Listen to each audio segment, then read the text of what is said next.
Le 12 octobre 1492, Christophe Colomb mit le pied sur une plage des Bahamas. Les Taïnos qui l'accueillirent étaient curieux, ouverts, désarmés. Ils lui apportèrent de la nourriture, ils touchèrent ses vêtements, ils examinèrent ses navires. Colomb nota dans son journal qu'ils seraient faciles à soumettre et à convertir. Il avait raison.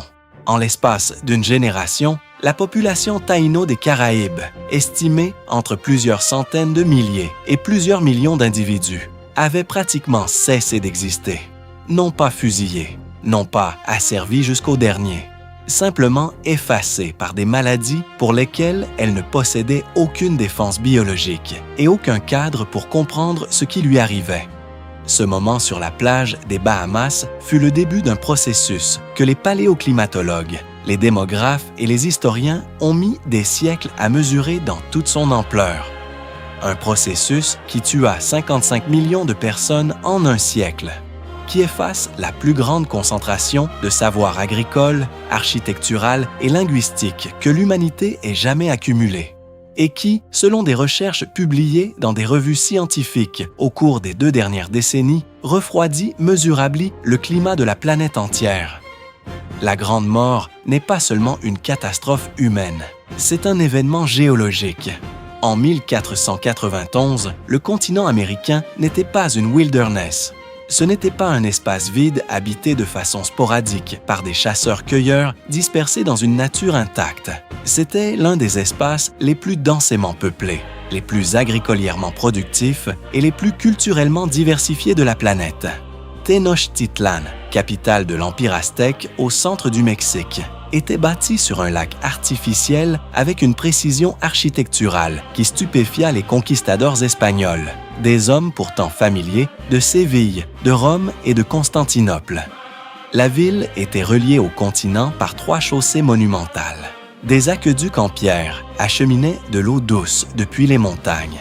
Des marchés organisés dans un quartier dédié, le Tianguis de Tlatelolco, accueillaient chaque jour des dizaines de milliers de marchands et de clients dans un ordre que les observateurs espagnols comparèrent favorablement au marché de Madrid. La population de Tenochtitlan en 1519 dépassait probablement 200 000 habitants, faisant d'elle l'une des 5 plus grandes villes du monde. À l'autre bout du continent, l'Empire Inca avait résolu le problème de la logistique à l'échelle d'un continent. Son réseau routier couvrait plus de 40 000 km de routes pavées, de ponts suspendus sur des gorges vertigineuses et de relais de coureurs capables de transmettre un message de Cusco à Quito, 2000 km en moins d'une semaine. Son système d'entrepôt d'État, les Colcas, stockait des années de provisions pour protéger la population contre les famines. Son administration utilisait les quipus, des systèmes d'enregistrement par nœud sur des cordes de coton coloré, pour gérer les recensements, les impôts et les inventaires d'un empire de 12 millions d'habitants, sans écriture alphabétique. Dans le centre-nord des États-Unis actuels, la cité de Cahokia, au bord du Mississippi, avait atteint son apogée vers l'an 1100, avec une population estimée entre 10 et 20 000 habitants, plus grande que Londres à la même époque. Ces constructeurs érigèrent des monticules de terre d'une ampleur qui força les archéologues du 19e siècle, incapables d'imaginer que des populations indigènes américaines avaient pu accomplir de telles œuvres, à les attribuer pendant des décennies à une race disparue, fictive. La sophistication agricole de ce continent mérite une attention particulière, parce qu'elle fut l'une des premières victimes de l'effondrement démographique et l'une des pertes les moins visibles. Les agriculteurs indigènes américains avaient domestiqué au cours des millénaires une gamme de plantes alimentaires d'une diversité que l'agriculture européenne ne pouvait pas égaler. Le maïs, la pomme de terre, la patate douce, la tomate, le cacao, les haricots, les courges, le piment, l'avocat, l'ananas, le tournesol, le tabac. Ces plantes qui allaient ultérieurement transformer l'alimentation mondiale et permettre des augmentations spectaculaires de la population européenne au XVIIe et XVIIIe siècle, étaient le produit de millénaires de sélection artificielle patiente et experte par des agriculteurs que leurs descendants ne pourraient jamais interroger.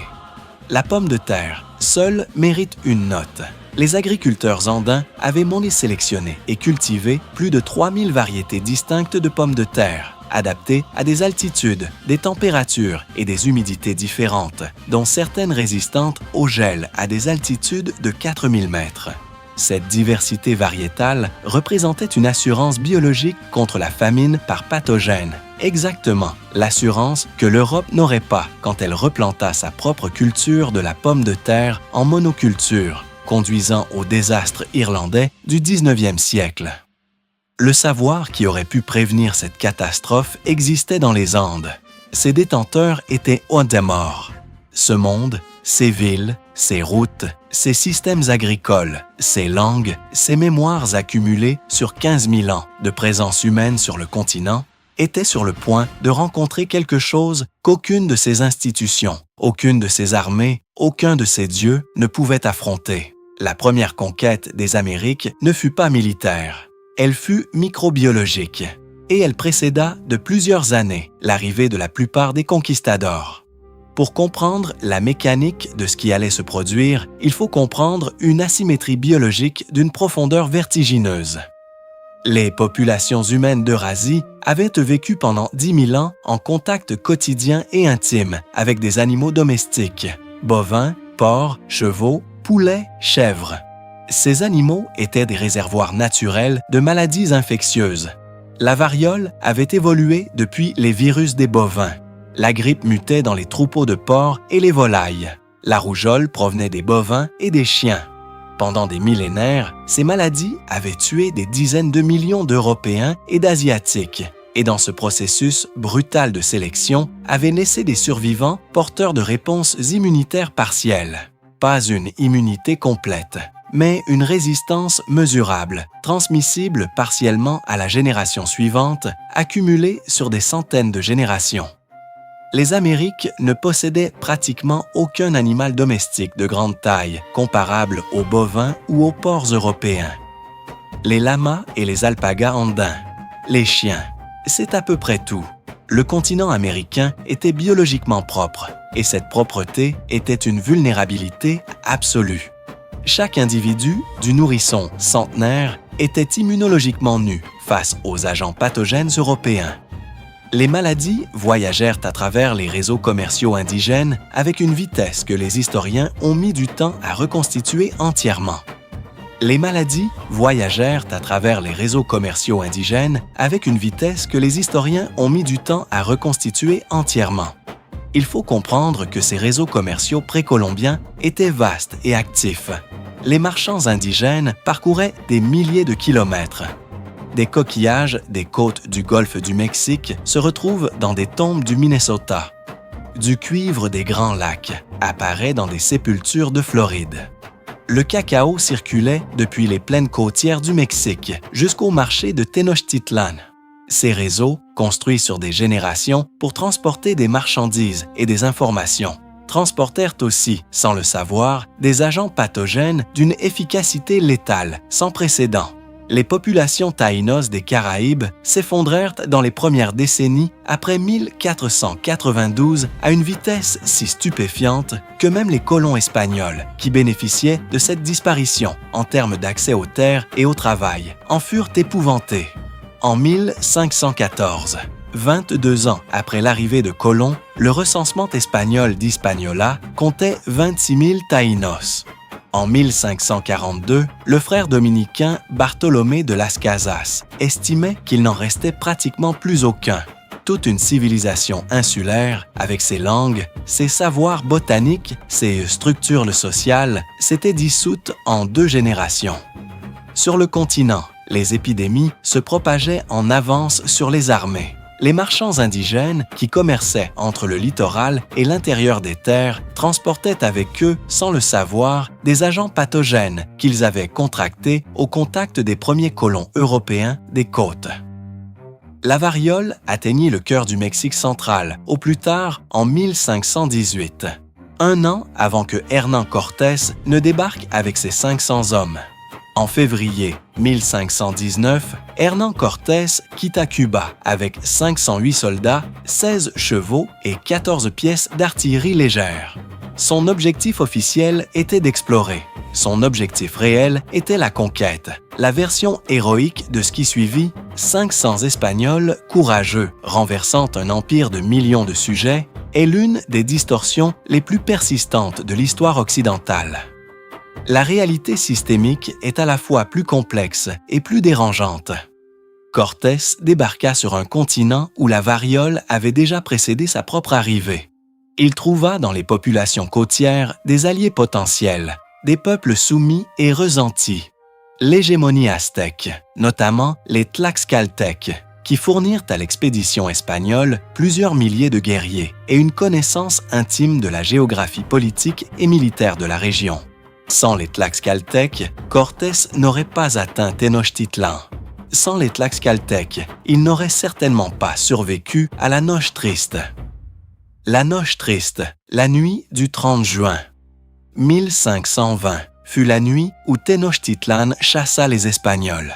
Acculés par les forces aztèques lors de leur première tentative d'occupation de la ville, les Espagnols et leurs alliés tlaxcaltèques tentèrent une retraite nocturne par la chaussée occidentale.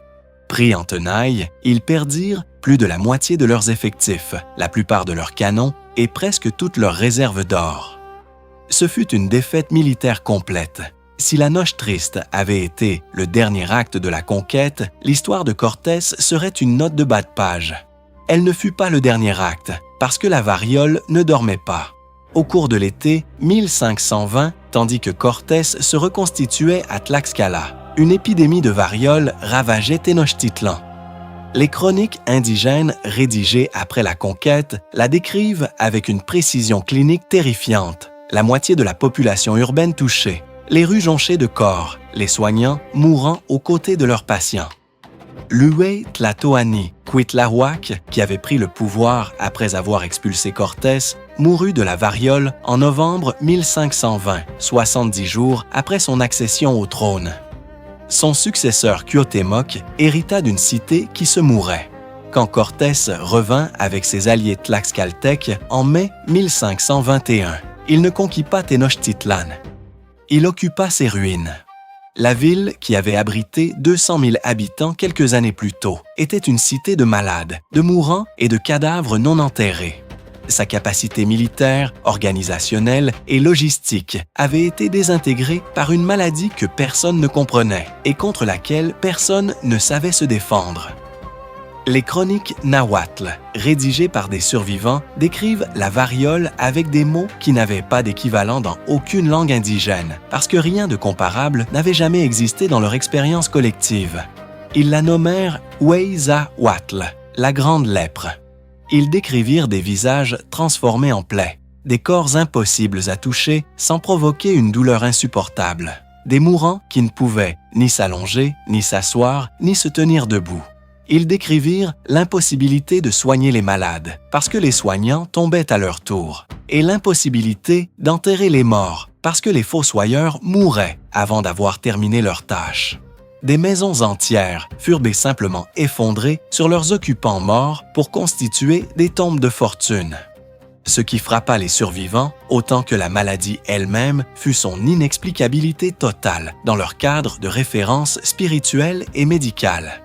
La médecine aztèque était sophistiquée. Elle distinguait des centaines de plantes médicinales, connaissait des traitements efficaces pour des traumatismes physiques, des maladies digestives, des infections courantes.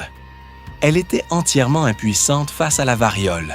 Les prêtres consultèrent les dieux ne répondirent pas. Ou plutôt, leur silence fut interprété comme un signe que l'ordre cosmique lui-même avait été brisé d'une façon que la compréhension humaine ne pouvait pas appréhender. La chute de Tenochtitlan. Le 13 août 1521 ne fut pas le produit du génie militaire de Cortés. Ce fut la conclusion d'une épidémie. Ce qui s'était produit au Mexique central allait se reproduire avec une précision lugubre dans les Andes. En 1527, l'Inca régnant Huayna Capac mourut d'une maladie que les chroniques décrivent comme une épidémie d'origine inconnue. Presque certainement la variole arrivée par les mêmes réseaux commerciaux indigènes qui reliaient les côtes à l'intérieur du continent. Sa mort sans succession, clairement désignée, déclencha une guerre civile entre ses deux fils, Huáscar, héritier reconnu, et Atahualpa, fils d'une seconde épouse dotée d'une base de pouvoir militaire dans le nord de l'Empire. Cette guerre civile durait depuis 5 ans quand Francisco Pizarro débarqua sur les côtes andines en 1532 avec 168 hommes. 168 hommes, face à un empire de 9 millions de sujets.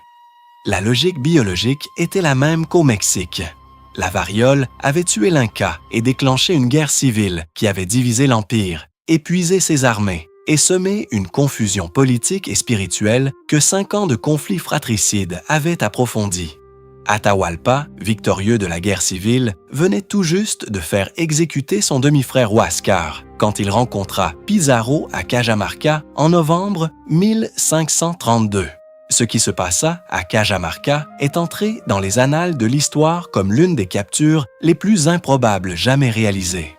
Pizarro fit prisonnier Atahualpa et ses généraux lors d'une embuscade dans la place centrale de la ville, tuant ses gardes du corps et mettant en fuite son armée.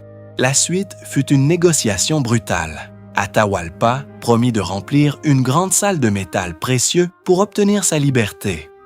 Les Espagnols reçurent donc l'équivalent de plusieurs tonnes d'or et d'argent, puis ils exécutèrent Atahualpa quand même. Sans tête politique légitime, sans armée reconstituée, avec ses institutions encore traumatisées par la guerre civile et les épidémies, l'Empire Inca s'effondra avec une rapidité qui étonna même ses conquérants. Les épidémies ne s'arrêtèrent pas avec les premières conquêtes.